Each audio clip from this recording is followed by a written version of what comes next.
Bonjour, cette vidéo a pour objectif de vous familiariser avec l'univers des médias sociaux. S'il existe quelques réseaux sociaux incontournables, d'autres plus confidentiels et spécifiques peuvent également s'avérer très utiles pour votre activité.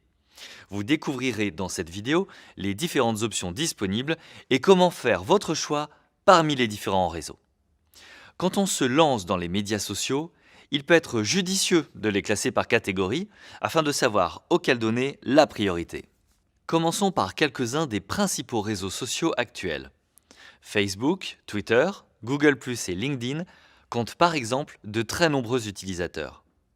Saviez-vous qu'à lui seul, Facebook compte plus d'1 milliard de membres dans le monde entier? Cela signifie que vos actuels et futurs clients ont probablement un compte sur ces immenses réseaux. Et quand vous y inscrivant à votre tour, vous pourrez les retrouver. Outre ces géants, il existe des sites plus spécifiques dédiés à des domaines et à un public bien particulier. Des personnes qui connaissent parfaitement leur sujet et sont en quête de contenus plus détaillés, publiés par des initiés. Citons notamment TripAdvisor, qui publie les avis et conseils touristiques des consommateurs, ou La Fourchette, qui propose un service en ligne de réservation de tables de restaurant. Il existe de nombreux sites consacrés à divers secteurs d'activité, et vous devez trouver ceux qui sont les plus pertinents pour votre activité. Bien que ces sites comptent probablement moins d'utilisateurs, il pourrait s'agir précisément du type de personnes que vous souhaitez attirer.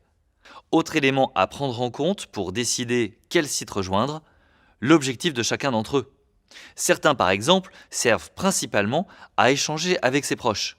D'autres mettent davantage l'accent sur le partage de contenu ou sont axés sur le réseau professionnel. Examinons cela de plus près. Les réseaux personnels permettent aux utilisateurs de rester en contact avec leur famille et leurs amis en ligne. Mais vous pouvez tout à fait rejoindre ces sites en tant qu'entreprise. Les produits et services sont des sujets fréquemment abordés par les membres. Il suffit de bien prendre en compte le contexte. Vos statuts doivent être légers, intéressants et utiles, sans être axés sur les ventes. Une boutique de vêtements vintage publiera par exemple des photos d'une cliente avec un fabuleux sac à main qui seront ensuite mentionnées ou partagées par les personnes du réseau, faisant ainsi connaître la boutique à un public plus nombreux. Les réseaux de partage de contenu fournissent aux clients potentiels des informations détaillées, faits, chiffres, graphiques, avis, etc. Notre boutique vintage pourrait par exemple publier sur YouTube des vidéos présentant des conseils de style ou poster sur Pinterest de superbes photos de tenues street style prises sur le vif dans la rue. Les réseaux professionnels s'adressent en général au monde de l'entreprise et aux personnes souhaitant développer leur réseau, trouver un emploi ou recruter. Là encore, la compréhension du contexte est importante. Il est peu probable que vous arriviez à vendre des vêtements vintage par le biais de ces sites, mais vous pourriez bien y trouver votre prochain employé.